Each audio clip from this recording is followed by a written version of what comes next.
दोषी कोण? मुलाचा जीव गेला त्याला जबाबदार कोण? मुळात जो काय अहवाल आला, तुम्ही माझ्या ट्विटमध्ये म्हटल्याप्रमाणे काही चोरांनी चोरीचा चोरांसाठी दोषमुक्त करण्यासाठी वरिष्ठ चोरांनाच आधार केलेला अहवाल आहे. निर्लज्जपणाचा कळस काय असू शकतो तो म्हणजे हा अहवाल. जो काय माझ्यापर्यंत अहवाल आलेला आहे माध्यमाच्या विचारातनं, एकतर 2 लोकांची त्याच्यामध्ये समितीमध्ये नावं आहेत. एक अभियांत्रिकी काहीतरी हे अभियांत्रिकी विषयात तज्ज्ञ असणाऱ्या लोकांची समिती. मला अभियांत्रिकी म्हणजे इंजिनिअरिंग असं मी समजतो. त्यांचा झाड पडण्याच्या घटनेशी काय संबंध आहे किंवा त्यांची काय एक्सपर्टी आहे मला समजलेलं नाही.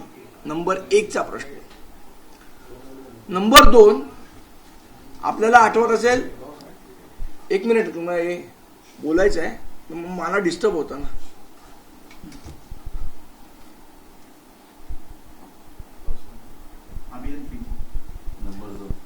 नंबर 2, जो अहवाल आला त्याच्यामध्ये बऱ्याचशा गोष्टी या इग्नोर केलेल्या आहेत.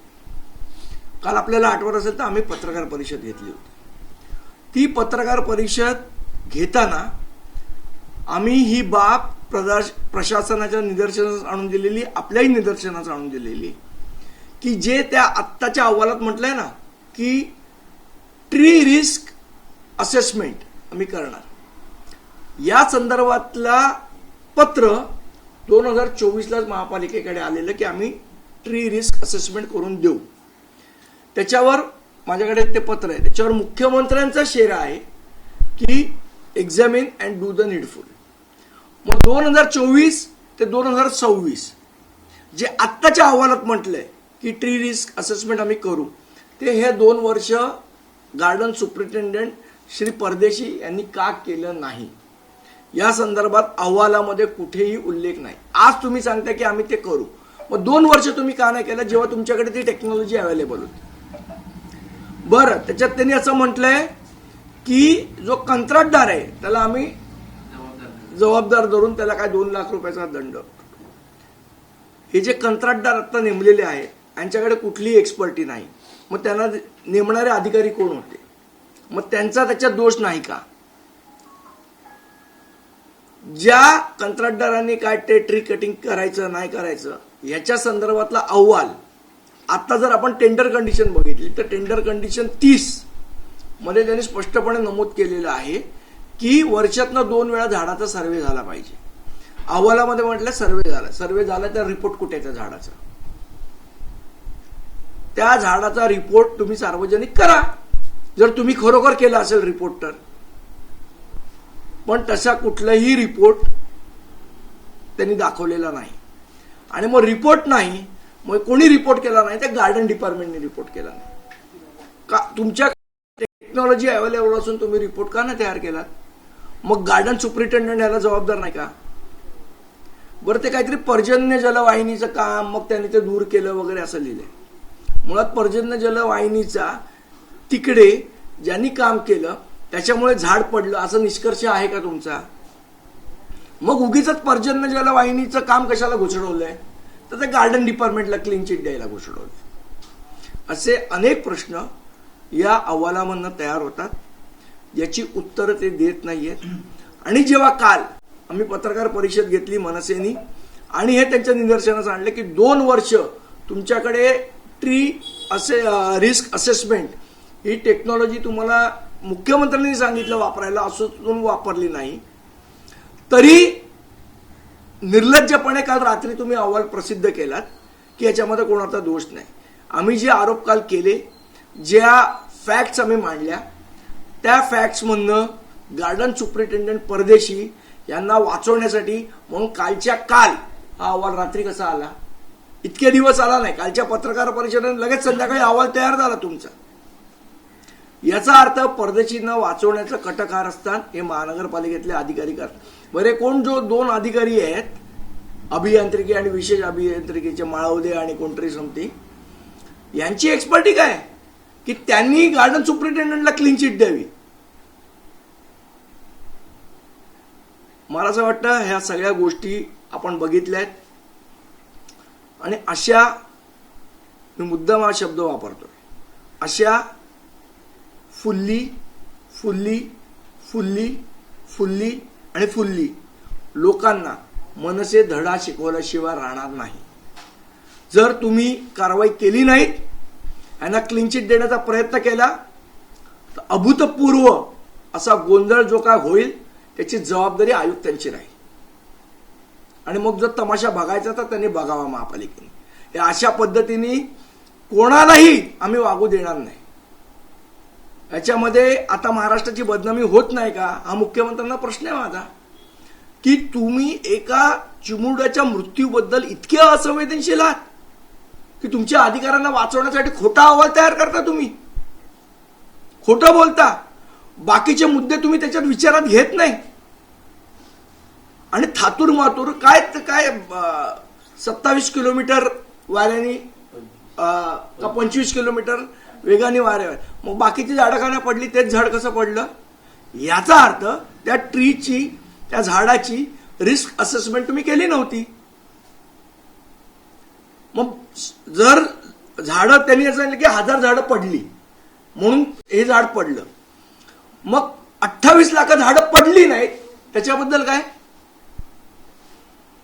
की त्याची कंपॅरिझन करणार नाही अहवालात? 1000 झाडं पडली म्हणून हे झाड पडलं असं तुम्ही निष्कर्षापर्यंत आलात, मग 28 लाख झाडं जी पडली नाहीत त्याच्याबद्दल काय? का ती सगळी व्यवस्थित केलेली महानगरपालिकेने? त्यामुळे असे थातूरमातूर गोष्टींनी अधिकाऱ्यांना आम्ही सोडणार नाही. हा मनसेचा शब्द आहे. अधिकाऱ्यांना सोडल्याशिवाय आम्ही राहणार नाही. 3 अधिकाऱ्यांना निलंबित केलंय, तुमचं म्हणणं की ते निलंबन कायम राहावं? नाही, मुळात ज्या अधिकाऱ्यांना निलंबन केलंय ना, त्यांचा रोल काय होता? मुळात निलंबन तुम्ही करायला पाहिजे होतं गार्डन सुप्रिंटेंडंटचं, परदेशीचं निलंबन करायला पाहिजे होतं.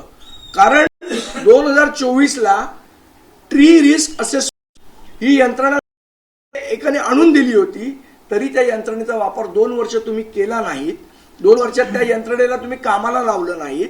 याची जबाबदारी कोणाची? त्या खालच्या अधिकाऱ्याची का वरच्या अधिकाऱ्याची? साधं त्या गार्डन डिपार्टमेंटनी आयुक्त कळवलं अशी टेक्निक. अहवालात असं म्हटलं की अधिकाऱ्यांनी संबंधित कंत्राटदाराला सूचना द्या की योग्य ती खबरदारी घेऊन हे काम करावं. मुळात हे काम कोणाचं आहे? योग्य ती खबरदारी. याचं विश्लेषण जर आपण करूया. योग्य ती खबरदारी म्हणजे त्या झाडाचं असेसमेंट तुम्ही करायला पाहिजे होतं. असेसमेंट करण्याचं काम कंत्राटदाराचं आहे. असेसमेंट करायचं काम गार्डन डिपार्टमेंटचं आहे ना. त्याच्यासाठी टेक्नॉलॉजी लागते. आम्ही काल तेच दाखवली की ही टेक्नॉलॉजी अवेलेबल असून, त्याची जी मशिनरी आहे ती अवेलेबल असून तुम्ही ती वापरली नाही. याचा अर्थ दोष कोणाचा? बरं, जेव्हा कंत्राटदार नेमला त्याच्याकडे ती मशिनरीच नाहीये, मग त्याला नेमलं कोणी? आणखी एक सल्लागार कंत्राटदार पण, त्यालाही 2 लाखाचा दंड होता. त्यालाही 2 लाख. असला सल्लागार कंत्राटदार कोण सल्ला देतं यांना? बरं, ते कोण लँडस्केप एक्सपर्टचं ओपिनियन घेतलं. लँडस्केप एक्सपर्ट काय करतो? कुठे झाड लावायचं आहे, कुठे ग्रीनरी लावायची, हे लँडस्केपचं काम आहे ना. का ते झाड रिस्क असेसमेंट करणं हे लँडस्केपवाल्याचं काम आहे. कुठल्याही लोकांचे कशातही सल्ले घ्याल तुम्ही. उद्या हार्टचं ऑपरेशन करताना ऑर्थोपेडिक सर्जनचा सल्ला घ्याल का? हार्ट सर्जनचा सल्ला घ्याल ना. मग ते वास्तुविशारद आणि यांचे सल्ले घेऊन झाडाचं ट्री रिस्क असेसमेंट कसे करणार तुम्ही? याच्या अगोदर आयुक्तांनी राजकीय दबाव नाही आहे याच्यात. याच्या कंत्राटदार आहेत. नाही, हे कंत्राटदारांचं थातूर मातूर आहे हो. 2 लाखाचा दंड आणि 5 लाख. त्या मुलाची किंमत 7 लाख रुपये लावली का तुम्ही? ज्या मुलाचा जीव गेला त्याची किंमत 7 लाख रुपये लावली आहे. एवढा स्वस्त झाला जीव आम्हाला लहान मुलाचा.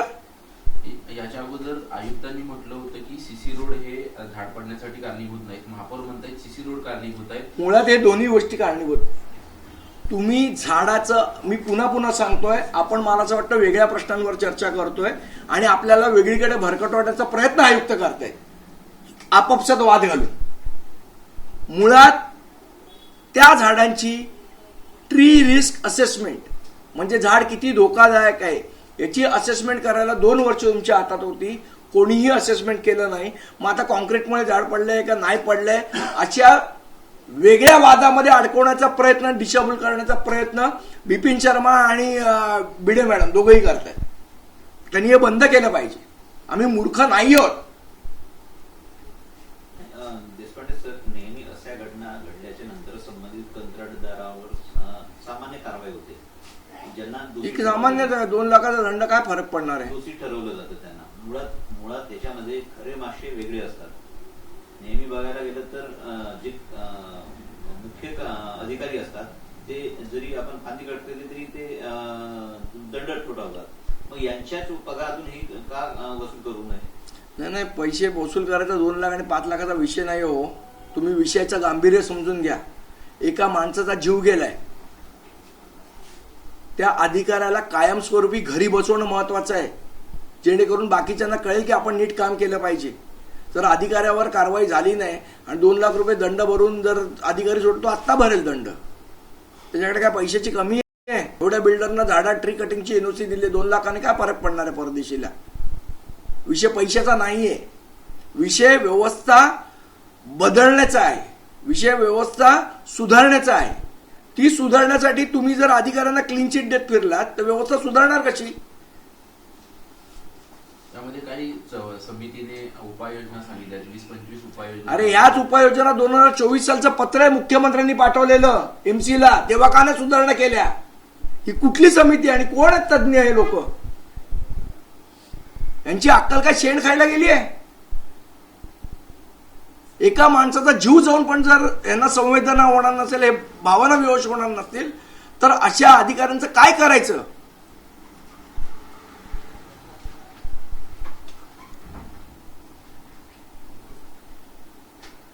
एक प्रश्न होता. उपमहापौर म्हणतात की मुंबईमध्ये काल बोललो त्याच्यावर. त्यापेक्षा आयुक्तांना पाठवा तिकडे.